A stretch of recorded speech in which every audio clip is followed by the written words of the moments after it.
Distinguished President of the program, honorable guests, respected teachers, and dear competitors.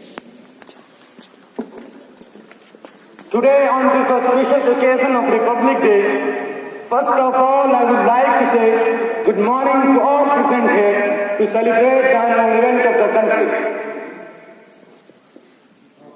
Your audience, India is the world's biggest democratic nation. Though India got freedom against British rule on 15th of August in 1947. But till 1950, we did not have our own law and order to follow. During this period, India was governed by the Government of India Act 1935.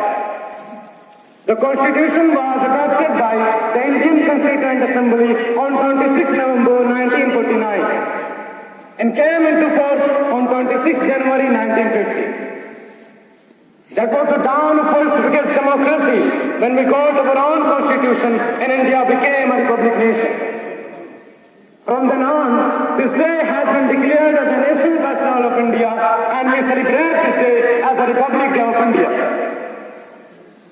Dr. Rajendra Prasad was the first president of India and also the first president to unfurl the Indian tricolor at Republic Day parade at Rajpath, New Delhi on 26 January 1950. This was the same year when the President House was renamed Rashtrapati Bhavan.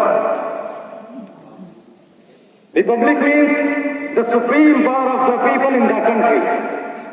And only public has rights to elect their representatives as a political leader to lead the country in the right direction. So India is a republic country where public elects its leader as a president, as a prime minister, etc. Here I feel appropriate to shed some light on the history of Indian Constitution. Dear dignitaries, the Constitution of India was drafted by the Constituent Assembly, which was elected by elected members of the provincial assemblies.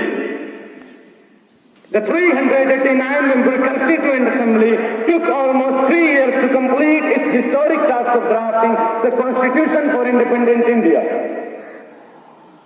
During which it held 11 sessions for 165 days.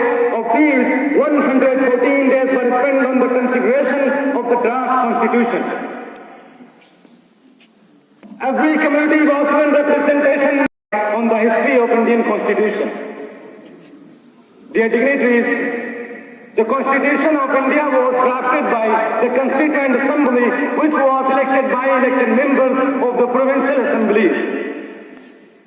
The 389-member Constituent Assembly took almost 3 years to complete its historic task of drafting the Constitution for independent India.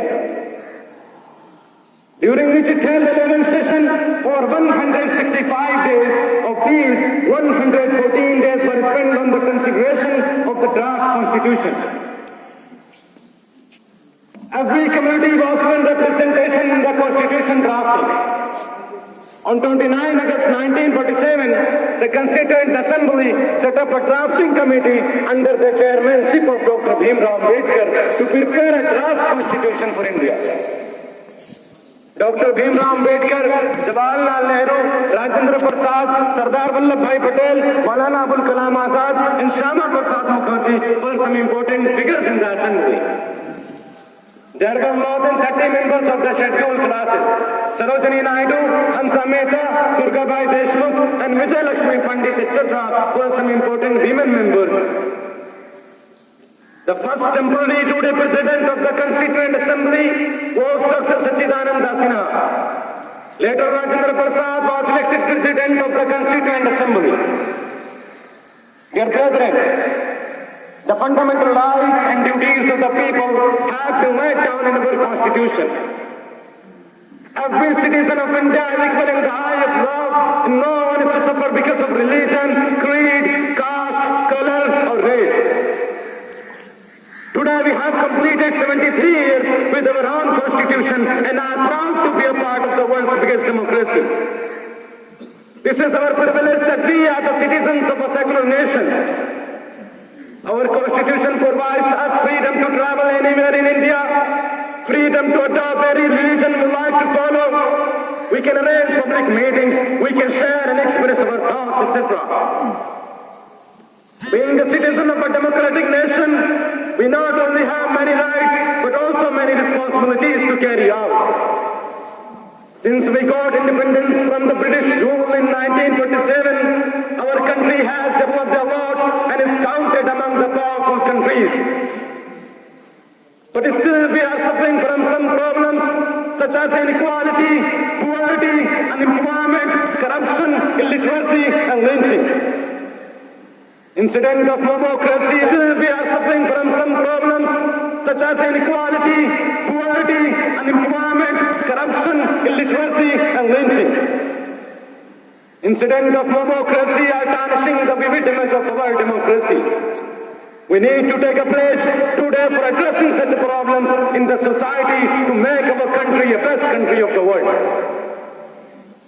Dr. Abdul Kalam has said that if a country is to be corruption-free and become a nation of beautiful mind, I strongly feel there are three societal members who can make a difference. They are the father, the mother, and the teacher.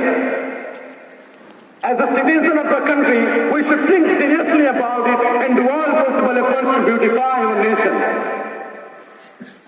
Today it is an occasion of patriotism, unity, peace, love, pride, happiness, and inspiration.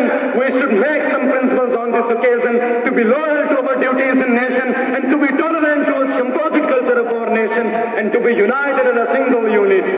Here I conclude my speech with the couplet, एक हो जाए तो बन सकते हैं Khurshid movie, एक हो जाए तो बन सकते हैं खुर्शीद मुबी, वरना इन बिखरे हुए तारों से क्या बात बने. If we are united, we are a luminous sun. If we are united, we are a luminous sun. Else we are of no use if we scattered about. Thank you so much for having me. Great India, great.